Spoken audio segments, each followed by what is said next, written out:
తెలంగాణలో మద్యం అమ్మకాలకు నూతన సంవత్సరం జోష్ మరింత కిక్కిచ్చింది. మంగళ బుధవారాలు 2 రోజుల్లో ఏకంగా 750 కోట్లకు పైగా మద్యం విక్రయాలు జరిగాయి.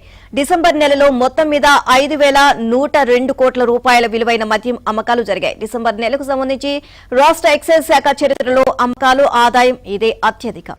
అటు కొత్త మద్యం వ్యాపారులకు కూడా తొలి నెలలోనే కాసుల వర్షం కురిసింది. తెలంగాణలో మద్యం అమ్మకాలు 2024 డిసెంబర్లో 3,800 కోట్లు, 2023 డిసెంబర్లో 4,297 కోట్లు మాత్రమే. గత ఏడాదితో పోలిస్తే ఈసారి 1,300 కోట్ల రూపాయలకు పైగా అధికంగా మద్యం విక్రయాలు జరిగాయి.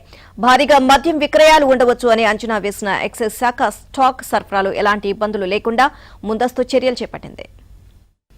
తెలంగాణలో 2,620 మద్యం దుకాణాలు ఉన్నాయి. కొత్త మద్యం పాలసీ ద్వారా నవంబర్లో దుకాణాలను కేటాయించగా డిసెంబర్ 1వ తేదీ నుంచి కొత్త వ్యాపారుల విక్రయాలు ప్రారంభించారు. వారికి డిసెంబర్లో స్థానిక సంస్థల ఎన్నికలు రావడం, తర్వాత క్రిస్మస్, ఇప్పుడు నూతన సంవత్సర వేడుకలు కలిసి వచ్చాయి. డిసెంబర్ తొలి 2 వారాల్లో పెళ్లిళ్లు, పర్యాటక ప్రాంతాల్లో ఈవెంట్లతోనూ మద్యం అమ్మకాలు పెరిగాయి. డిసెంబర్ 30న ఒక్కరోజే 375 కోట్ల విక్రయాలు నమోదవగా 31న సాయంత్రానికి అమ్మకాలు 350 కోట్లు దాటేశాయి. అర్ధరాత్రి 12 గంటల వరకు మద్యం దుకాణాలు, 1 గంట వరకు బార్లు తెరిచి ఉంచేందుకు ఎక్సైజ్ శాఖ అనుమతి ఇవ్వడంతో అమ్మకాలు మరింత భారీగా పెరిగే అవకాశం ఉంది అని అధికారులు అంచనా వేస్తున్నారు. ఇక కొత్త వ్యాపారులకు తొలి నెలలోనే మంచి ఆదాయం రావడంతో ఆనందం వ్యక్తం చేస్తున్నారు.